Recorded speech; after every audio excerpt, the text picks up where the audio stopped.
When people think of oils, they think of single oils, right? Like most people think of lavender. Sometimes they think of peppermint. Sometimes they think of frankincense. But what they don't realize is that the research that actually shows oils making a difference are always blends. In the Bible, they talk about frankincense and myrrh. It was a blend. When you combine blends, they do different things. Just like, the reason I think most people like to eat out is because restaurants combine different ingredients in a way that tastes delicious that they might not have thought of. All right, hello everyone, and welcome back to another edition of The Less Stressed Life, where we teach adults that are burnt out and exhausted the truth about adrenal fatigue so that they can get their energy back quickly. So, just like we always talk about, if you are suffering with an adrenal fatigue based problem, go check us out at The Truth About Adrenal Fatigue so we can support you in getting the answers you're looking for. So today I'm really excited to introduce my guest, Jodie Cohen. She's a best-selling author, award-winning journalist, functional medicine practitioner, and founder of Vibrant Blue Oils, where she has combined her training in nutritional therapy and aromatherapy to create unique proprietary blends of organic and wild-created essential oils. She has helped over 50,000 clients heal from brain-related challenges, including anxiety, insomnia, and autoimmunity. Jodie, thank you so much for being here today. Oh, thank you. I'm with my people. I am an adrenal fatigue junkie too. Right. Well, that's what we were talking about a little bit earlier before we got started is you have your own story. And as you know, we talk to exhausted, burnt out adults that are looking for the truth about adrenal fatigue. So why don't you tell us a little bit about your own story, Jodie? Yeah, I have a lifetime of type A overachieving personality. Cross the finish line at my first marathon and think, what am I going to do next? I climbed the ladder of corporate America, did all these things, and then wound up married with two kids. And my husband was severely depressed, and it became clear that it was more that I could handle. I didn't want him to die on my watch. And I finally moved him into a residential treatment facility. And the minute I knew he was safe and it wasn't my job to keep him safe, it was like I completely ran out of gas. I could barely get out of bed. I could barely function. My kids were 5 and 7. I had a full time job. I was queen volunteer. And yet it took all my energy to make them breakfast, pack their lunch, and drive them to school. I'd come home and literally crawl back in bed and binge watch something incredibly stupid until I had to pick them up. And I was like, I kept treading water and I wasn't drowning, but I wasn't getting better. And I had been practicing nutrition for a while at that point and knew all the remedies that I was supposed to be taking. And at one point, a friend said, it's probably you've been so high cortisol for so long that your gut is just toast and you're just not able to assimilate something. You need to try essential oils. These will at least be assimilated through your skin or you can smell them. So she brought me a huge box. I'd been working with wiggly kids, and so I got really good at this technique called muscle testing, where you are able to kind of drill down on what remedy is going to work in kind of a very non-invasive way. So I used that technique to identify oils to help my adrenals. I picked 5, which seemed strange to me since I normally found 1 or 2. And then it occurred to me, oh, I can combine them. So I tested each bottle, combined them, put them over my adrenals on my low back, and felt like myself for the first time in a month. I was able to go run, which I love to do, but had no energy for. I cleaned the entire house. I went to the supermarket. I made their favorite dinner. I did laundry. I put it away. I was like myself again. And that night I was lying in bed, I'd put them to sleep, and then my pattern would be to kind of be exhausted, but my mind was racing. And so I couldn't fall asleep, and as I'm watching the clock, ticking through to morning, it occurred to me, oh, this is my pineal gland. My cortisol is so high that it's messing up my melatonin. I wonder if there's an oil combination that I can make for that. So went downstairs, made another blend. Kind of, the pineal gland is really in the center of the brain. It kind of calibrates the light, and that's how it knows to release melatonin, your sleep hormone. So I kind of put it around my head, fell asleep, slept better than I had in a month, woke up and thought, okay, that was really fascinating, and just kept making up oil remedies. And at a certain point, about a couple weeks in, I started to really feel like myself again. All of my colleagues who had been charting my journey and trying to help me were fascinated, and they thought, oh, let me try that. It worked on all of their clients. At a certain point, I had the mental capacity to go online and do some research. And I was super surprised that no one was really looking at oil blends through the lens of balancing the physiology, the organs of the body and the regions of the brain. And then the other thing that really surprised me was how complicated they made it, to the point where if I had had, my mental capacity and went online and started, I wouldn't have done it because I would have felt completely unqualified. So that's kind of how I got into this, really recognizing that, the gut is the ideal channel to assimilate nutrients and remedies. And when you're chronically stressed, that can be a little compromised. So the back doors, so to speak, the detours are topical application and inhalation. And essential oils work really well for those two channels. Awesome. So I do want to get into that, but going back to your original crash, when you were telling me that story, Jodi, I was thinking that when you got your husband the help that he needed and you were able to sort of come up for air, that you would have gone the other way, that you were finally starting to, have a little bit more energy. But it raises a really good point that you mentioned, well, that's when I completely crashed. And basically you were probably running on adrenaline and running on fumes. And then eventually, once you were able to give yourself permission to let go, everything just flatlined. And I think that's an important lesson for a lot of people, especially you've seen people like this where they say, oh, I have a really strong immune system, I never ever get sick, right? And Yes. then and they think they wear that as a badge of honor. And while it is good, you're one, letting go away from just hitting the ground, from being completely exhausted and burnt out.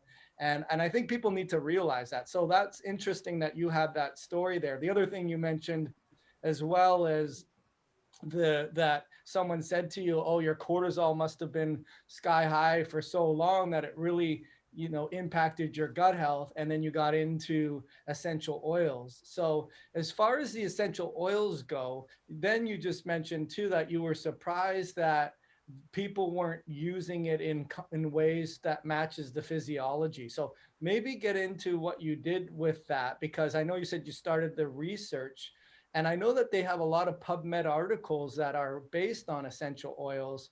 So kind of tell us what you did to craft it in your own way for it to reflect physiology and utilize the beneficial effects of the oils. Tell us what you did and how you came up Yeah. with that. Is that like So in my practice, what I long realized is I'm not fixing anyone, I'm not healing anything. I'm helping the body return to balance so that it can heal itself. Like we spoke a little bit about mitochondria. Mitochondria is the energy in the body. When your mitochondria isn't working as well as it can, then your body doesn't have the energy to actually do all the processes to take the garbage out, assimilate the nutrients, and over time that lack of function is what presents as disease or cancer or whatever it is. And so my whole vision has always been to help the body return to normal. And the way I've looked at it is, what pathways are compromised? Is it, with the stress hormone cortisol, for example, it's the hypothalamus in your brain that tells your pituitary to tell your adrenals to release cortisol. And then it's a negative feedback loop where the hypothalamus is kind of measuring the levels of cortisol in the blood. And when it hits the sufficient level, think of like when the bathtub has enough water, it says, okay, we're good, no more is needed. But the hypothalamus is taking in all of the sensory input. And so it can, that signal can get a little corrupted. And so, when you're thinking about cortisol, the organs that I think about are the hypothalamus, the pituitary, and the adrenals, and sometimes the thyroid, and sometimes actually toxicity, because that can cause you to be putting out excess cortisol when you don't need to. But my point is, I was always looking to kind of balance the different organ systems. And when I would balance the organ system and it would have more energy to do its job effectively, then usually the symptoms went away. So that was kind of the lens. It wasn't like, oh, I'm getting bald. What's the magic oil to make my hair grow back? It was, oh, if you don't have good circulation to the brain, sometimes hair loss can occur. What can we do to enhance blood flow to the brain? So it was just a different way of kind of peeling the onion, so to speak. Yeah, absolutely. And people that are suffering with exhaustion and fatigue understand that, in that they go to their doctor, they're told that their blood tests are normal, and then they reductionistically take this to raise something or this to lower something without considering that physiological assembly line, if you will, Yeah. of community. So, so tell us, as far as, because I'm interested to know, like, how you were able to bounce back so quickly. What is it about the essential oils that you happen to take that may not have been given to you in the context of physiology? Like, tell Yeah. us about how it worked and then how you evolved it from there. Yeah, it's really interesting because everyone, when people think of oils, they think of single oils, right? Like most people think of lavender, sometimes they think of peppermint, sometimes they think of frankincense. But what they don't realize is that the research that actually shows oils making a difference are always blends. In the Bible, they talk about frankincense and myrrh. It was a blend. When you combine blends, they do different things. Just like, the reason I think most people like to eat out is because restaurants combine different ingredients in a way that tastes delicious that they might not have thought of. So I do think that there's a bit of a blueprint of what like healthy organ tissue looks like. There's a different blueprint for the adrenals than there is for the liver or the gallbladder. I actually think that's what stem cells are, is they're just cells that haven't quite been imprinted yet. And so they can do everything. I think when the fetus is developing, there's a blueprint, and whatever cell happens to be in that area follows the blueprint.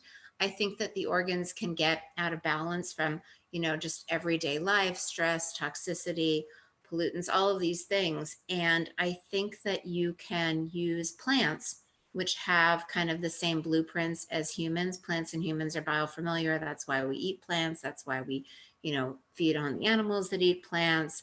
They both need kind of oxygen and sunlight and the same things we do. And so you can kind of almost like you would match colors, like you can take red and blue and combine it and it's purple. And then if you add a little white, it makes it lavender. You can take different plants and kind of combine them to match the frequency or the blueprint of a healthy organ. And just like, if you think of a kid who's trying to learn to swim, right? And you put the little water wings on them, right? They're not yet swimming, but their body is getting the sense of what it feels like. So it's easier for them to then start swimming because they know what it feels like. Or riding a bike is a great example. You put the training wheels on or you kind of run alongside them, and it's a combination of you're moving forward, you're balancing. And it's interesting for anyone who's ever taught children to ride a bike. Sometimes it takes 5 seconds, sometimes it takes like 5 weeks. It's just when it clicks in and they're like, oh yes, this is what it feels like. So the oil has the right frequency of the healthy organ, and overlaying it repeatedly by kind of putting it in the same proximity, it's basically reminding the organ tissue, this is what healthy, it's like rebooting the cells. It's, stem cells are just injecting new, untainted cells into the area that can then follow the blueprint. What you can use plants to do is basically to reboot the, reboot to factory settings so they go back to the original blueprint. Yeah, no, it's an awesome answer, and I'm glad that you brought in the frequency as well, because some people feel it's woo woo, but when I explain things to them, like, look, you don't think that physics is woo woo, and you say, oh, okay, I'm only going to study chemistry and biology. Physics is a branch of science that's, there's laws, and you have wavelengths and frequencies, and I say that as well to a lot of the people that we work with, is they've lost their ability to manage the stress response in their body. They've lost the ability to maintain homeostasis, and they've lost the communication with the earth, really, and the circadian rhythm. And as far as what you're talking about is these essential oils, they're able to bring in frequencies that resonate, and help to entrain. I think that's what you're saying. They help to Yeah, it is. entrain your It's exactly what it is. It's resonance and entrainment. And it's entrainment, interesting. right? So Go ahead. Yeah. Well, no, no, we think of farm to table eating. Like it's so much better to pick, the tomato off the vine and eat it because it's so fresh and kind of has all of the vitality in it. Oils are harvested. You basically pick the plant and boom, they're steam distilled and you're capturing that life essence immediately. So that's, there are many ways to ground, obviously, but eating, from your own garden is a good way to connect to the earth. Yeah, absolutely. And I think that's what's happened so much is we've disconnected from communication. And I think there's David St. Clair who talks about mitochondria, talks about aging is really loss of communication. So I Yeah. really like the concept of bringing back frequencies, and oils are relatively new to me. So hopefully there's a lot of people that are listening to this that are pretty well seasoned, but also is new to them as well, so that they can put it on their radar as another tool to be able to help entrain their cells and ultimately get their energy back, which is awesome. And I'm glad to be here to be talking to you about this. As far as what are some of the pitfalls that people must look out for with oils, because I'm sure not all oils are created equal. So what are some of the dirty secrets in the profession of essential oils? Maybe if they're not blended, they're single compounds, or what are some of the challenges with some of the oils that may not be therapeutically effective? There's a lot of fear-based marketing, and the reality is the only thing you really need to be cognizant of is are they organic or not? Because they're highly concentrated. And so if they're sprayed with pesticides and you concentrate it, you've got highly concentrated pesticides. I think there are big companies that make a lot of money off of moving a lot of product. And so they tell people to consume them in ways that make them go through it faster, like drinking it, which I think, let me say this, if you've been doing it forever and it works for you, great. If it's not broken, don't fix it. But that is kind of one of the few ways that I've seen people get hurt. The other way that I think can be harmful, especially if you have cats who can't process oils, like vitamin D, or rat poison is really vitamin D. Poison is anything that we can't, assimilate and detoxify. So if you're going to diffuse, I would say 20 minutes twice a day. Otherwise, more is not better. But I really I'm a huge fan of just inhaling the oils. And we can talk about how oils, because they're super small and fat soluble, can cross the blood-brain barrier and make an impact in the brain and what they do there. And then I also love topically applying them. There's a whole branch of aromatherapy that uses oils on acupressure points. The idea when you're putting the needle in the point, it's stimulating that point to move energy, to move stagnation, which is kind of what you were talking about, like not connecting. And you can use oils in the same way and it lasts a bit longer. It's basically just helping to lift stagnation and activate flow and connection. Awesome. So as far as the way the applications, we have what you just mentioned in terms of diffusing, which is a nice diffuser. I guess you can't Yeah, define a word by the same word, but you're able to create a mist, and then you have through inhalation or yeah. ingestion. Which what are the difference between diffusing and just smelling them? What's the difference between that? I think smelling is a lot more effective. I'm actually going to share something that, as someone who has adrenal issues, the flip side of that is anxiety and panic attacks. Um, I used to have panic attacks all the time, and I'm going to tell you how I got out of them and the fastest thing you can do. So, our colleague Titus Chu is a functional neurologist, and what they do is they look at the different areas of the brain and how imbalances present as symptoms, and they try to balance them. He's a huge fan of essential oils because your olfactory channel, your nose, literally, it's a direct path to the frontal part of your brain. This frontal part of your brain is super important, not only for concentration, but actually in calming depression and anxiety. So when your frontal cortex, like right behind your forehead, isn't working as well, that often contributes to depression. Also, your forehead has a really critical interaction with this part of your brain called the amygdala, which is kind of anxiety central. It's the amygdala that kind of warns you before you even know you need to be warned. Like you're walking in the woods and you think you see a snake and you automatically jump back. And then it checks in with your frontal cortex and it says, oh no, that's a stick, you're fine.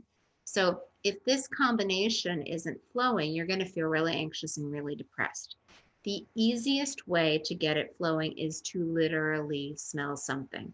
So when you're diffusing, it's in the air, it's not really concentrated. If you put it under your nose, you're smelling it. So if you're back to the panic attack, if you're having an anxiety attack, that is the right frontal part of your brain that's overactivating. The easiest way to balance that is to activate the left frontal part of the brain. Now the two hemispheres are in balance and you feel less anxious. The easiest way to activate the left frontal part of your brain is to smell something through your left nostril. Most people know right brain usually controls left body. Not true with the nostrils. Right nostril goes to right brain, left nostril goes to left brain. You can do kind of the yoga ujjayi breathing technique. Use your thumb to plug your right nostril, smell through your left nostril. It doesn't need to be fancy. It can be any oil you have in the house. Essential oils are actually derived in citrus fruits from the peel. You can peel a tangerine and smell the tangerine. Usually within 3 to 5 breaths, you will feel, for me, anxiety attacks feel like perspiration and heart exploding and kind of can't breathe. And I feel better like literally within 3 seconds. Awesome. I love that you brought in the neurology. I've reached out to Dr. Titus a couple of times and we got to get him on the podcast, but I'm very familiar with functional neuro and how things cross over. And I think that's a great information point for people that are listening to this. So let's talk about the actual message to market match, if you will, in terms of, you said, hey, anyone can put an essential oil, and that will ultimately stimulate that front part and perhaps get them more calm and relaxed and tame the amygdala and the whole HPA axis thing. But as far as specific blends for specific remedies for specific ailments, maybe let's get into that. And if you can work into, well, some people will say automatically, I can't do that. So, or I can't do this. They know. So maybe in your answer, Jodi, if you can work in what are the specific matches that you recommend and what happens when someone thinks that they have a reaction to something that could be therapeutic for them. Yeah. So the other aspect of stress, like when you were kind of talking about, I never get sick, I call that sympathetic dominant. And so that has to do with your autonomic nervous system. Your autonomic nervous system controls your automatic functions like breathing, heart rate, digesting, immune function, anti-inflaming, detoxification. And the whole point is to keep you alive. And it has kind of two speeds. It has the everything is fine, we're healthy, we're safe, we're just going to rest, digest, and heal. That's the parasympathetic speed. And that's kind of like the brake. And then it has the lion is chasing us, the report is due tomorrow, my partner might break up with me, I'm so overwhelmed. That is the sympathetic branch, and that's kind of like the gas pedal. The on off switch between these two parts of the nervous system is your vagus nerve. It's cranial nerve number 10, starts at the very base of the skull, splits, winds around both sides, kind of most accessible behind the earlobe. If you feel behind your earlobe, that's your mastoid bone. Then it innervates your face, your larynx, your heart, your lungs, every organ of digestion and detoxification. And the reason I'm sharing this is because to kind of, it really is like a gear shift, and what happens for most of us, especially most of us that are adrenally fatigued or adrenally hypoadrenal, like our cortisol is pumping all the time, we don't even need coffee. It's that we're stuck in high gear. We're stuck in that sympathetic state. And what we need to do is find a way to switch gears to kind of downshift into the parasympathetic state. And I actually have a whole free download that we can share on 25 ways to activate your vagus nerve and stimulate parasympathetic. But I think, and some of them are like coffee enemas, or they're breathing techniques, or splashing your face with freezing water. Basically, when I was trying to teach this to my clients, compliance was super low until I figured out that you can use an oil on a very specific point. This is clove, which has, it's really stimulatory and has a component called eugenol that's kind of amazing, and lime, which has super small molecules and has d-leminin, which also helps with glutathione production. So I just literally put my thumb on the bottom, finger on the top, flip the bottle, put the smallest amount right behind the earlobe on that mastoid bone. You don't even need oil. If you just massage it, you're likely turning on your parasympathetic nervous system. It is like a gear shift. You are biking in high gear, you hit the hill, you downshift, it's easier. You're about to digest your food. You want all of the blood to flow to your organs of digestion, not to your arms and your limbs. You just activate parasympathetic. Everything else that you're doing just works better. So that is kind of, to answer your question, my favorite combination, and how to use it. Awesome. I love that you're not just here, take this, take that, but understand the physiology and how they were derived, but also how they're applied, which is great. So, as far as you mentioned glutathione, we have a lot of epigenetic or environmental things now that deplete glutathione. We have EMFs, we have mold, we have lack of minerals. We have so many other challenges that when I look at someone's genetics and say, hey, you have some already weak links in this area, plus you happen to have the perfect storm of epigenetic realities like mold or like iron overload or like too much glutamate from MSG, or you're depleted in your antioxidants. Have you, and I apologize for this answer because I don't know, sincerely, with your blends, do you have a way of matching those particular challenges? What I started to notice, so at the beginning of my practice, I kind of thought everyone was bio-individual. And then I started noticing symptom clusters, kind of like what you're talking about. And I started recognizing that the same five things seem to help everyone. So what you're talking about now is kind of detoxification and drainage. So basically, yes, we're all overrun with pesticides, toxins, all these things. And what we don't realize is that they turn on our immune system. Our immune system reacts to like pathogens, but it also reacts to environmental toxins. And at a certain point, it starts to get dysregulated. So it's either overactive and we're autoimmune, or it's underactive and it's like there are all these chronic infections that are kind of festering under the surface that aren't being attended to, that is, at a certain point show up as something big like cancer. So the five things that I really focus on that I think oils are particularly good at are turning on the parasympathetic state, which we talked about, because when you're stuck in sympathetic overdrive, you might think you're never getting sick, but it's kind of like all this delayed maintenance. Oh, I never, fixed my roof. I've been in my house for 50 years. I'm sure it's fine. And then you have the chimney sweep come out and they're like, yeah, your chimney's totally broken.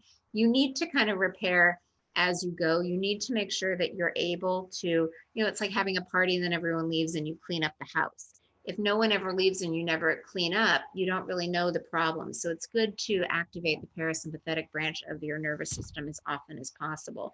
The other thing is sleep. If you're not sleeping, it's really hard to heal. And that has to do with when you're sleeping, that's when the brain literally cleans house. When you're awake, the brain needs to be on and functioning. When you're sleeping, it's a little bit like a car wash. It shrinks by about 60%, and it's these glial cells, brain cells, in combination with your lymphatic system that go through and wash it out. And then it drains, down the neck. And this is a big bottleneck. There's a lot going on in the neck, and it's a little bit like sitting in the middle of a seat in an airline next to two very big people. You're never getting the armrest. If these toxins are draining and your lymph is congested or your vagus nerve is infected or you have muscular or structural things going on, it just makes it harder. So oils are fantastic for both dilating your vasculature and helping to move flow. There's a reason that the water in the earth gets to the leaves, that are hundreds of feet in the air. It's good at moving fluid. So I call that kind of drainage, and toxins flow from the cell to the lymph, to the blood, to the liver, to the gallbladder, to the gut, ideally to the toilet. At any point along that path, there can be bottlenecks. And there are obviously supplements, like great liver supplements, like dandelion root and milk thistle and things like that, that can optimize the vitality of the liver. There are, bitters, binders, coffee enemas, things you can do for the gallbladder. But oils can kind of help with the directionality of flow. Like Chris Shade, he has all those amazing Quicksilver products for detox. He uses oils in almost all of them because they help to move things through the body. And then the final two are immunity, making sure your immune system works with you, not against you. And then energy, making sure you have the energy to heal. Awesome stuff. So those are your categories of of the lines that you carry with your oils. Is that correct? Yeah, yeah. I mean, it's, as you know, you keep learning new things and kind of evolving it. My lines are kind of, I have oils for the brain because it's really hard to get the right remedy into the right area of the brain. Oils for the body, like the adrenal blend, a liver blend, pancreas, gallbladder. Oils for emotions. When you talk about stagnation, like when you kind of bottle down emotions, they, after a long period of time, can kind of present as stagnation in the physical form. Like anger is correlated with the liver, grief with the lungs, fear with the kidneys. So just people, I think when we don't know what to do, we do nothing. We get really good at avoiding. So oils are a really easy way to just help you kind of gently move through things and kind of clear out any stuck emotions. And then I have things for the symptoms. I really try to work much more systemically, like what is the underlying root problem. But if you're having a migraine, it's nice to have relief in the moment. For sure. But there's a lot of wisdom in what you said in terms of having. I used to believe that there was bio individuality, but then I also realized that there's these five common denominators that I'm sure are worked. And I agree 100% that everyone will benefit from, fill in the blank. And then also wanting that remedy so that you're noticing an immediate improvement right away, which is the symptom relief, and then potentially the targeted organ gland. As far as are you selling to the end user? Are you selling to the Yeah. provider? How does that work for you? It's Yeah. really funny when I first released this line in 2012. I thought I was selling to the practitioner, and that was really how I organized it. And then Dr. Google, all these really smart. There's so many people who, they knew they didn't feel right. They went to the doctor. The doctor said they were fine. They were like, I'm not fine. They started changing their diet. They started adding in different exercise. They started realizing that they could take control and power of their health, and so they became really adept at researching things, and they found me. And I was like, I'm not going to not help somebody that I can help. So yeah, I sell to both, consumers. They tend to be educated. I'm not the best at dumbing things down. And then to practitioners. Well, I would disagree. You really are good at explaining it, and I wouldn't say dumbing it down, but making it understandable when it's a complex subject. You do a very good job of that, Thank and you. I do find that the user is way more sophisticated now. It's kind of like the best and worst in terms of they're able to be accountable and they're able to do their own research, and no one is going to care as much as they are. But at the same time, they're exhausted and burnt out, and they're using up very valuable brain power on that. And then if they go down the wrong pathway, and as we know, Yeah. with even the algorithms of being presented only a certain amount of information, it creates ignorance and polarization, which is a huge Well, and I challenge. And think that's a whole. apprehension. I mean, that's the one reason, like, I am so specific about what to use, how to use it. I have use sheets, I have videos, because I think there are a lot of people that feel like they've invested a lot of time, energy, and money, and it didn't really work for them. And they're anxious about making a mistake or doing it wrong. And so I really, that's the main reason I did this. I mean, there are a lot of people who like oils who like to do it themselves. And I think that's fantastic. And if they know what they're doing and they're good, they don't need me. It's the people who are like, oh, I'd rather have someone else do it for me. You know, like I could bake Yeah. my own bread, but I buy it at the store just because that's not, I can't do everything. And so I pick and choose what I Yeah. do. Sure. Some people want the fish, some people want to learn how to fish, but at the end of the Exactly. day, people want to get fed. And especially the people that are exhausted and burnt out. And Yeah. yeah. So what I love though is it's new to me, and I'll openly admit that. And my journey has taken me with my own health challenges and looking at the research and being my own advocate and helping other people now.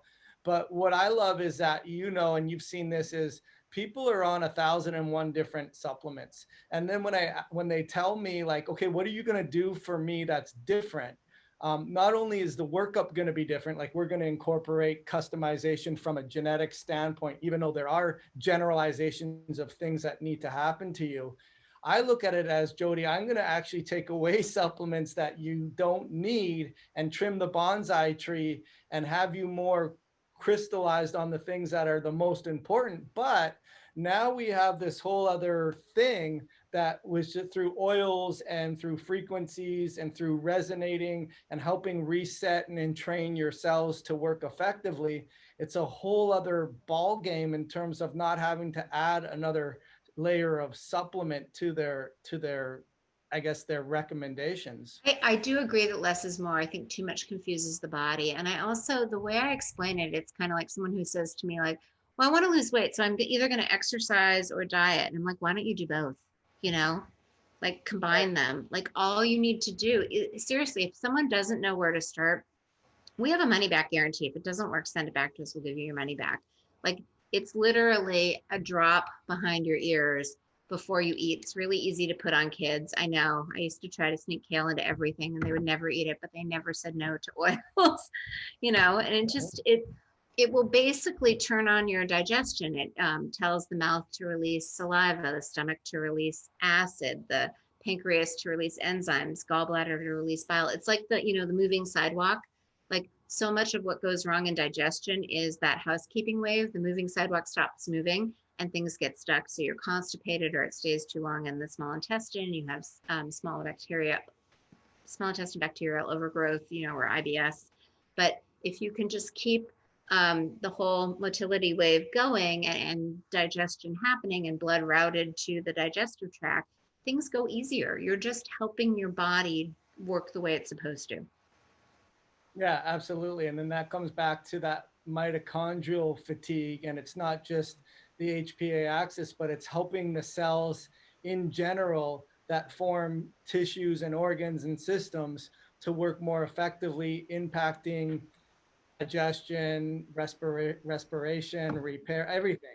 So as far Yeah. as just back to the original, like one of the questions is there certain oils that people don't do well with, like even though they can be therapeutic? Like I've recommended some and some of my clients will say, no, I can't do that. I react to that. Or, Yeah, I as think, far as, I mean, that is bio individual. The one that scares me the most, that has actually the greatest potential, is oregano. Oregano can be amazing, especially for biofilms, but it's a little bit like, don't do this at home, kids. Like that's something that I would tell people to work with a practitioner for, because if you're just, basically pouring oregano down your mouth, that's concerning. And also these hot oils. I'm actually reading a really interesting book about the mitochondria. It's called Radical Remission. It's this woman, Kelly Turner, who looked at cancer patients that survived and they all had like 9 things in common. And she talks about like herbs and supplements for turning on mitochondrial function. Um, but she also talks about heat and how warming up the body, like basically the mitochondria need heat to really function. And a lot of these oils that we call hot oils, because if you sometimes put it on your skin, it will either make it red or it will feel hot. If you put it on the bottom of the feet have thicker skin. So it's really hard to mess up that way. right, gotcha. So as far as, I always like, and I appreciate your time, awesome information. I always like to ask my guests, like, hey, knowing what you know now, versus what the Jodi that got burnt out when her husband had to go for therapy and you just crashed, what would you have told yourself in terms of things that you could have done to avoid that or just boost your immune system, as well as oils? But what other things would you have told yourself now that you know all these things that you've learned in your journey? Honestly, I really think activating the parasympathetic state with the vagus nerve is the most important thing. I actually compiled a list of 25 ways. People can grab it for free. It's at boostthebrainbook.com/gift. 25 different ways, pick one. It can be as easy as using your tongue like a paintbrush to paint the roof of your mouth. It can be a box breathing technique. It can be time in nature. It can be oils. It's whatever speaks to your heart. But that is like your reset button. You know, it every day kind of, I'm assuming everyone brushes their teeth. It's just like preventative hygiene. This is your preventative hygiene to get your body in the right gear so that it can heal. Yeah, I mean, because especially in today's day and age, 2020, just the fast, frenetic pace of life, we need the ability to turn on the off button. You Yep. know, that's an active process, right? I mean, Yeah. you have to turn on the off button, which means you just can't will it to happen. It needs to be reset, and it needs to be thought out in terms of systematically and doing the things that you've recommended to be able to specifically using oils turn off the parasympathetic or activate the parasympathetic, Activate turn the off. person. And if oils don't speak to your heart, there are a number of ways that you can do it. But to your point about the people that are taking 100 supplements, compliance is hard. You know, you can lead the horse to water, but you can't make them drink. And so what I've learned is that making it as easy as possible and giving people choices. You know, like my way isn't everyone's way. So here are 25, just pick one. Just start by doing it once a day. You know, like that's progress, and applaud yourself. Go you. You know, it takes a while to kind of shift gears. Well, and also having a quick victory is helpful, right? So if Yeah. you can put something on your Yeah. mastoids and notice an immediate reaction, or you smell something through Left your nostril. nose, yeah, you're able to stimulate a just a response that is noticeable, because so many people taking all those supplements are like, I don't really know, like, is it helping me? I don't know if I stop or if I take it or if I don't take it, what it's actually doing. So if you pick an oil and do some of the or a blend that gives you immediate results, you're more than likely to continue doing it, obviously. Yeah, I have a lot of my kid clients. It's cute because the parents they're kind, but they're a little skeptical, and they're like, it's so weird, you know. Ellie brings it in her backpack every day, and I'm like, yeah, because Ellie knows it works, you know. Yeah. Right. That's awesome. Well, listen, I really appreciate your time, and I will definitely post some links to be able to. What was the name of the website that they go to get the free Yeah, gift for the? it's for my book that comes out March 16th on essential oils in the brain. It's priced really low. I think Amazon has it at like $17 at the moment, but it's boostthebrainbook.com/gift, and they can download 25 ways to activate the parasympathetic nervous system, and most of them are free. Awesome. Well, great. Well, Yeah. listen, I appreciate your time, Jody. I learned a lot myself, and I look forward to delving into the oils that you have. And thank you for your time and sharing all your wisdom. And I wish you an awesome rest of the year and a better 2021. Well, it's always in our control how we choose to experience things. So yes, happy holidays, and have an amazing 2021. All right. Thank you. Thank you.